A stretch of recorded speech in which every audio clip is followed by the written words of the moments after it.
Hi there, let me show you how to add music on your Samsung Galaxy Watch 7. Let's get started.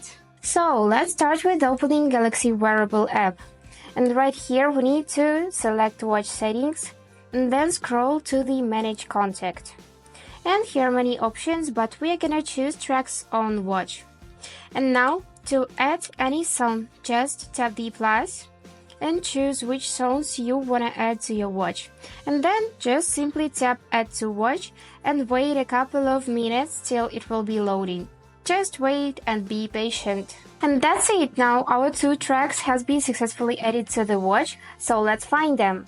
For this, just swipe up to open all of the applications, so let me do it again.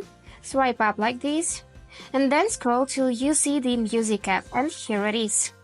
So now we can see our songs right here in this music app. So you can play a song, you can pause it, you can skip to the next one, to the previous one, and you can also adjust the volume by dragging this slider.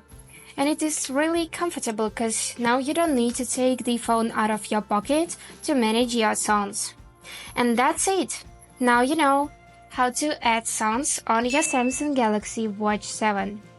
Hope this video was useful for you. Thank you so much for watching.